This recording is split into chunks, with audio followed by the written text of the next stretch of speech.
This is a club record payroll. They don't want to give up. I'm sure of that. But at the same time, you might have to be realistic if you don't start playing better.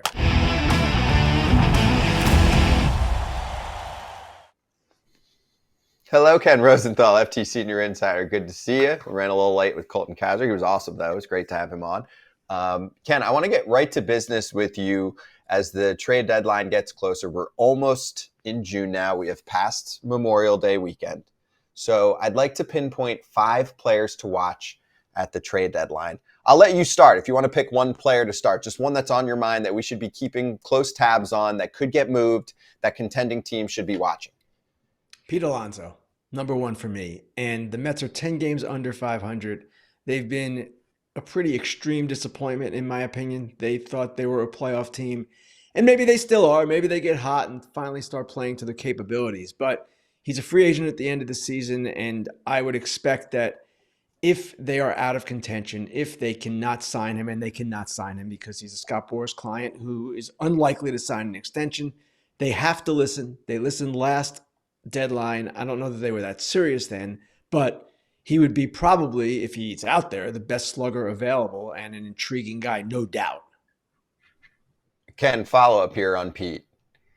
What kind of message do you send to him if you trade him away and you do happen to still want him? Because where I think it's complicated is that they're not just faking it. They made an offer to him last year that was quite substantial. If you trade a player like this away who thinks he's a legacy player and wants to be in the same uniform for his entire career, is it worth that prospect? If you're not going to re-sign him in your minds, it's absolutely worth that prospect rather than give him the qualifying offer and get a draft pick back. This concept that some fans have that, hey, we can trade the guy and then sign him, that hardly ever happens. It happened with the Yankees and Aroldis Chapman back in the mid-2010s, but once you cut the cord, once you send that player the message, it just encourages him in almost every case to test the open market, which he might have done anyway. So the real decision for the Mets is if they want Pete Alonso, and I'm not sure they want a first baseman entering his 30s who is obviously going to decline at some point in his long-term contract. But if you do want him, yes, then you keep him, you take your shot at the end of the season. Because if you trade him, that's it, Scott. Agreed, Ken. Agreed. For once, we agree. But here's my question. So if you have Pete Alonso at the top, who's next on the list? Is it a Jesus Luzardo? Is it a Tommy Pham? Is it a Kevin Pillar?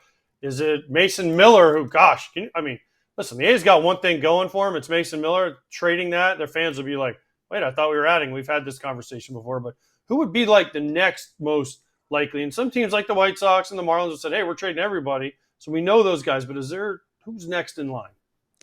Luzardo, to me, AJ, is the single player most likely to be traded. The Marlins are going to keep going. They traded Arias. They're going to trade Luzardo as long as he stays healthy. He had that little flare-up physically earlier, but he's gone. And Mason Miller is going to be a really interesting name because I'm sure teams will come at the A's. They already are coming at the A's.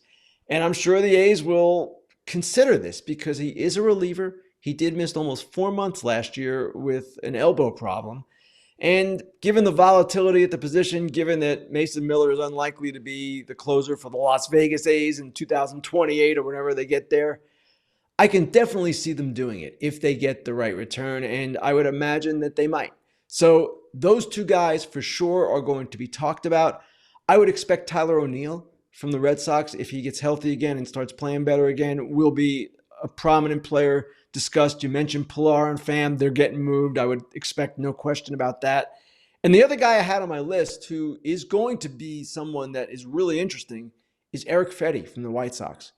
Was in Korea, came back. He's done a terrific job for them. And I would expect, because the White Sox will listen on everyone, that he will be one of the most attractive starting pitchers available. Is it ever possible that we could have a early trade deadline where it would associate to, some type of compensation pick, because teams are hanging around and kind of hoping. It made me think of it because you said about Tyler O'Neill, they're a 500 team.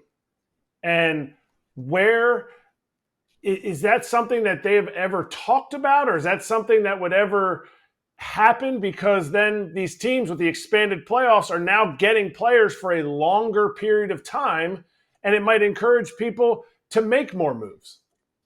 Well, Eric, you don't need a deadline for that. Teams are free to make moves right now. We saw that with the Padres and Marlins with Arise. It's just a question of motivation. And if you're the Red Sox, to use that example, which you just mentioned, do you want to give up on your season with 4 months to go? Do you want to send that message to your fans? Now, in the Red Sox case, it probably doesn't matter. Their fans know what this is about. This is not about this year. But teams generally are unwilling to compromise in that fashion. Remember, they have season ticket holders. A lot of teams feel there's an obligation to put the best product on the field for as long as possible, and that deters those clubs from making early moves. The one thing that has been discussed, especially now with the August deadline gone, the waiver deadline, is moving the deadline back to August 15th or something. And then at that point, teams have even greater clarity than they do at the end of July. But to me, I like it at the end of July because it leaves enough time for the player to make an impact that you acquire, and it forces teams to make decisions. Now, Eric, what you're asking is, should you force teams to make decisions earlier? Let's say July 1st. It's an interesting thought. I don't know that it's going to happen, though. Hey, Ken, I want to double down on your Tyler O'Neill thought. Do you think that the Red Sox have to be somewhat significantly out of playoff range to make a move like that because of the criticism that they've gotten, because of quite a few last place finishes for the ball club lately? Would it be a bad look if they're close enough once we get to that trade deadline and they make the move because they say, hey, let's be real, we're not winning a World Series this year, even though they could sneak into a wild card, and wild card teams have a lot of success and they're a big market team? They could look at it that way, but if you're talking about bad looks, Scott, if you're worried about that, don't trade Mookie Betts. Don't lose Xander Bogaerts. Don't do a zillion things that you've done that have forced fans or persuaded fans to think, this team is not exactly what we want them to be right now. So Tyler O'Neill in the grand equation of all this, not a huge piece. He's a potential free agent. He's represented by Boras. He's probably not going to be back there. I don't know that finishing last or finishing fourth is going to matter this year. The Red Sox are trying to build something, and they've had some tough luck this year. Let's face it. They might have been a really good team this year if Trevor Story had stayed healthy, if Tristan Casas had not gotten hurt, if these things that had happened had not happened. Lucas Giolito's another one. So they have, without question, had bad luck, but they're going to look at themselves realistically. This is Craig Breslow's first deadline as the head of baseball operations, and I don't expect that O'Neill will be the only one traded. Kenley Jansen could be another. They have a young core forming. They are an interesting club because of the way they've transformed their pitching, but I don't know that they see themselves as a playoff team. And if you're not a playoff team, again, fourth or fifth, that shouldn't matter. I'm going to bring in a fan question on this topic. We're talking about players to keep an eye on as we head to the trade deadline. So here's, I need money. I'm going to stretch his question out too. Said, ask Ken if he thinks Kyle Tucker could be on the block if the Astros don't turn it around. So I'll paint a picture with two American League teams, Ken.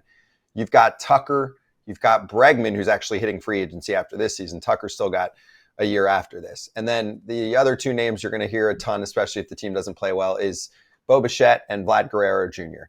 So of those four really big names, right, with big track records, what do you see if these teams are not in good shape? Like, let's say we get to the deadline, both of those teams are 8 games back. Like, what could happen? Who's most likely?